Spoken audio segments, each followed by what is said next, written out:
Let's hear LeBron James. Will, we will start on your end. Okay, thank you. Mike?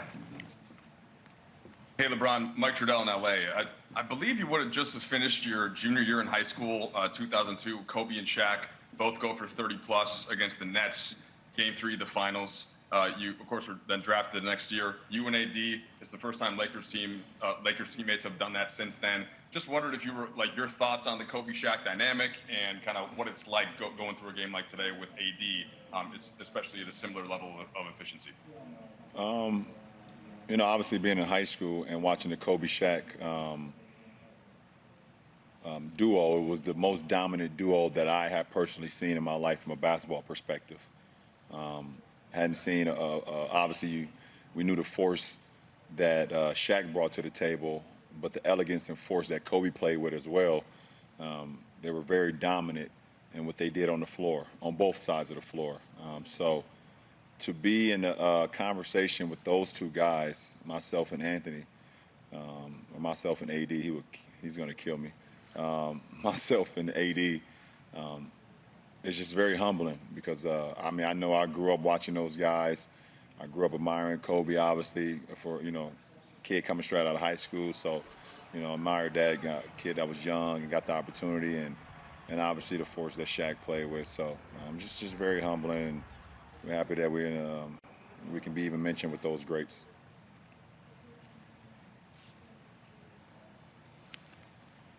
LeBron, both AD and Frank kind of indicated that they, even though it's a win, they weren't totally happy with how things went today, defensively, especially. Frank had mentioned. Do you agree with that? And if so, what concerns you about? No, I definitely agree. And myself, coach, and AD was not happy with our defensive presence tonight. We know we can be a lot better, and we're just from. You know, myself and AD, we're not satisfied, and with, you know, just a win. We want to be great. We want to be great. You know, as close to 48 minutes as possible. And I know I said it after game 1, but I'm extremely excited to watch the film tomorrow as well as a group and see ways we can be better. We're playing against a very dangerous team in Miami where, you know, they have 5 guys on the floor that's a threat, as they've shown tonight.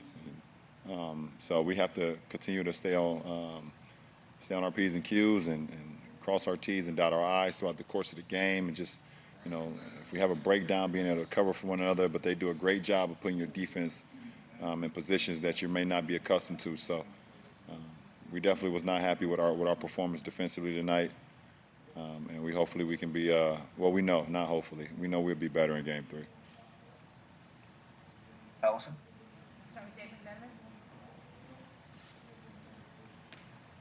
LeBron, if you indulge me on the Kobe-Shaq line of questioning, obviously Shaq, big post presence, a 5 as much as a 5 can be, Kobe perimeter, all that. You and AD seem to have elements, maybe a bit of both of their games. I don't know if you would agree with that, but if you do, could you describe how maybe both of you are a bit of a hybrid of what those guys brought to the court?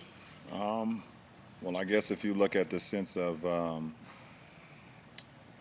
the size and the power and the speed that Shaq at his size played with, you could look at my game throughout the course of my career and say that.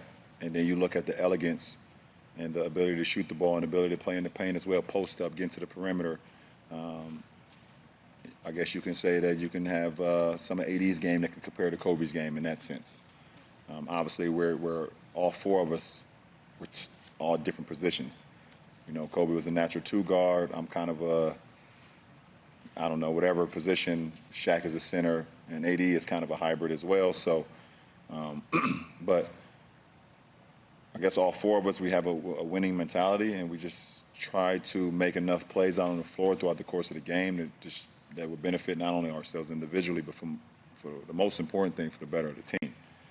And I can't even believe that we, you know, up here talking about myself and AD with Kobe and Shaq. I mean, it's an incredible thing.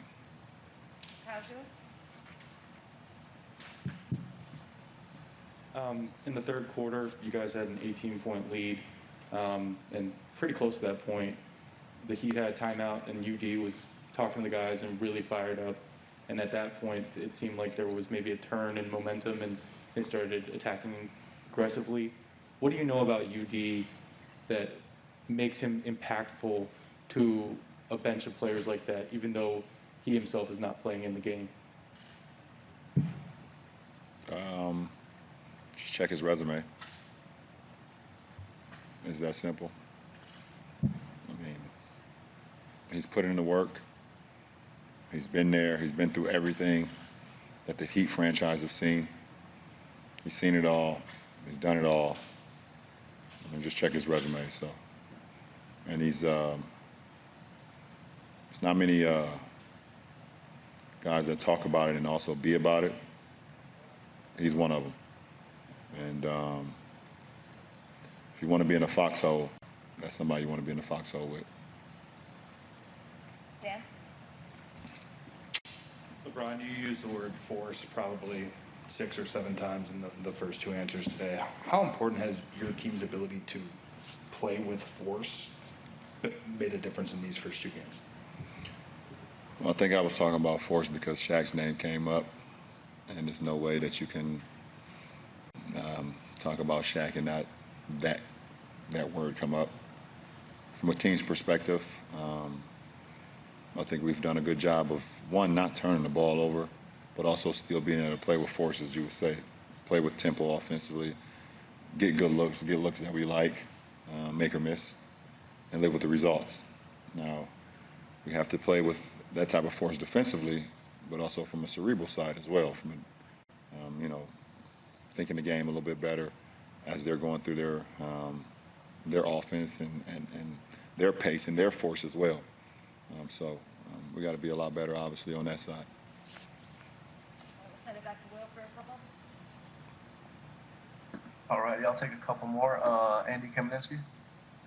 Hey, LeBron. When you guys advanced past Denver, Frank was talking about the relationship he has with you, and he said that the buy-in that you had with him as a coach and the immediacy of that buy-in did a lot for this team and where you are right now.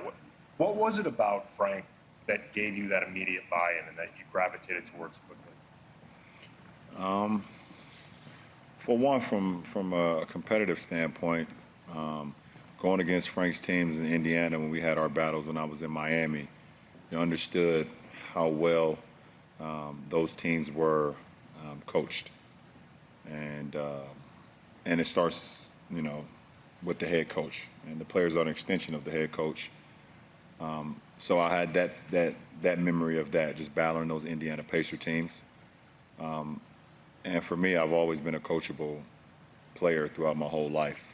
I've played for multiple coaches, and I've always been a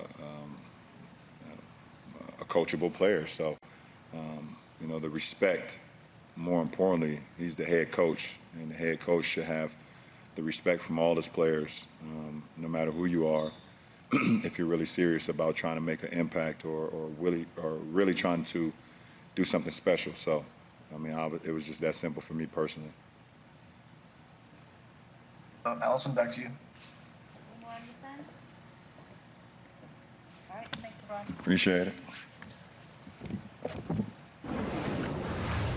We were going to go to break, but Shaquille O'Neal, your name came up about 24 times. A lot of roses coming your way, Shaq. First of all, you have to be thrilled about all of those compliments, but I'm just curious, is it okay that they're already putting LeBron and AD on the list of Laker great duos, and this is their first finals? Well, one, this is not about me. I haven't played in 10 years. I'd rather be mentioned with Kenny, yourself, Grant, and that. It's an honor to be mentioned. When I went there, I wanted to also make a name for myself. And those two guys are definitely making a name for themselves. They're dominant. They're doing what everyone in La La Land expects them to do. And they're playing great. But again, this is not about me. This is about the LA Lakers versus the Miami Heat. And look, they just went out and played. Going to the finals in 94, 95, getting embarrassed by Kenny, I always said to myself, if I make it back to the finals again, I have to dominate. Don't be nice, bully ball, elbow people, throw them out the way. And of course, I had the best player in the world on my team, but Listen, we had big shoes to follow. You see Magic and Kareem, they really started the whole, Showtime thing. They paved the way. So when I first got there, Jerry West sat me down, Kenny, and he said, look, I know you want to do albums. I know you want to do movies. And he pointed up to the Raptors. He said, but if you want to be a Laker great, I need you and Kobe to step up and start winning championships. So, LeBron, thank you for mentioning my name, but it's not about me. I haven't played 10 years. I got my stuff right here. I'm happy with this, even though I should have had 6, because we should have beat them Rockets.